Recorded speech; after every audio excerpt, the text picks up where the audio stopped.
I love hugging people and meeting people and saying hi and thank you for, your help in getting us here. But when I hug Judah, sometimes you can look into someone's eyes and see, what kind of life maybe possibly they had before, or I don't know how, but sometimes God puts on my heart what kind of background they came from.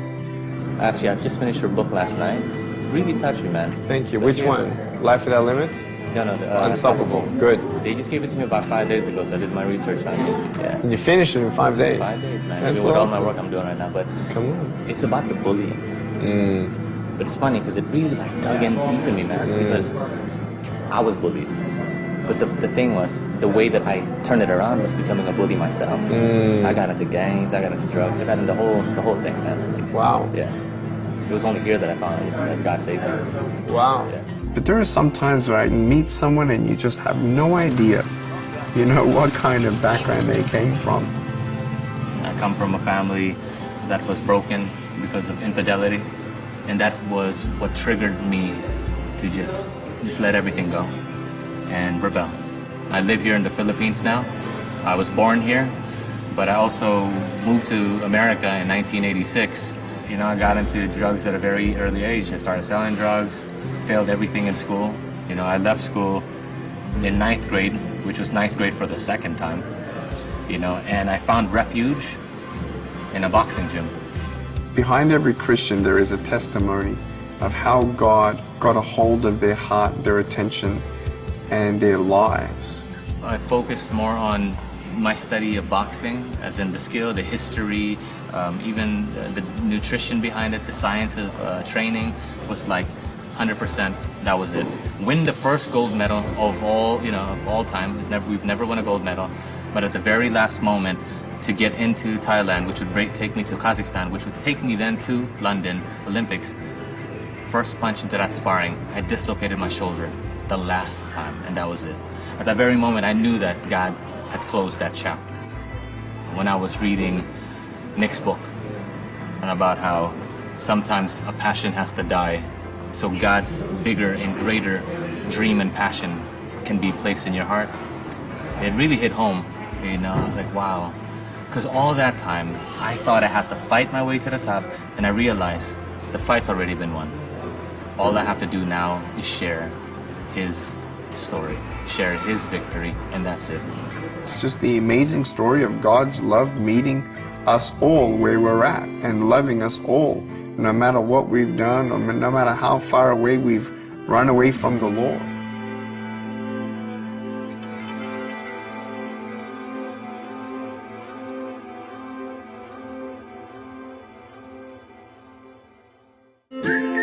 One of the most difficult things, of course, that I was facing while we were traveling is being away from my wife and my newborn son. And I really felt that Nate would be able to quite easily distract me. It's good to have lighthearted conversations and laughs and jokes and a little bit of poking and teasing here and there as well. It keeps it fun and alive. Where's my camera? Is that my camera? Where's his camera? All right, great. Hello and welcome to Life Without Limbs today. I am your host, Nick Vujicic. Friends, I am so honored to interview such a wonderful, godly man. Manly God. Take two. He is Caregiver of the Year of 2011. The trophy got lost in the mail. Nathan, welcome to the show. Glad to be here. Thanks for having me to Manila. So tell us, how is it working with Life Without Limbs ministry and traveling around the world? I will say, he doesn't really pay that well unless you play him at poker. And then he pays really well. Can you say something that we could actually use? So what do you think of the Philippines? The Philippines are great. We were talking about it last night, and we think they rival Brazil in the areas of mango, how their mangoes taste. It's great to be engaged with a young crew, it's fun, it's like the boys, we're going out and we're seeing God move in incredible ways and tasting new food and meeting new people and seeing new things. Tanner, quick, we're gonna go. We're going now. I've been to 47 countries, but maybe I've only seen the scenery of maybe 20. Australia's kind of stuck in the 80s. Like if you go there, they actually still think like Bon Jovi's a viable band. Like if you ask them, Bon Jovi's the only band keeping rock and roll alive, as far as they know. Oh yeah, right.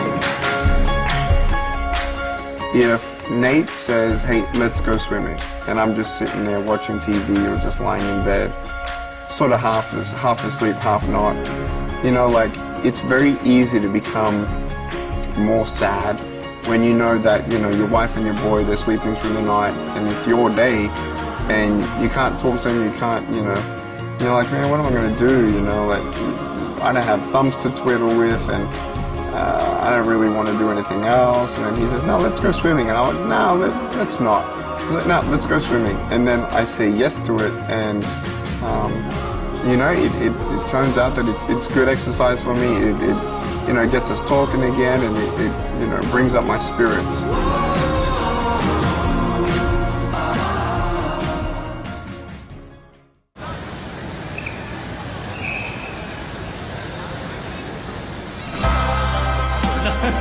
No, but it is going to be an incredible day. Galing talaga. This is if you think about it, a small guy with a big story, hindi ba? Talk about being faithful over a little, right? And we have now for you a testimony, an incredible testimony of unstoppable faith and also healing through God's grace.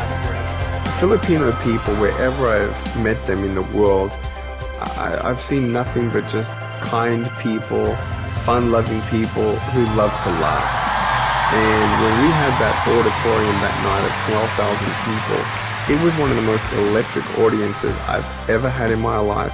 In that auditorium of 12,000, everyone was just paying attention.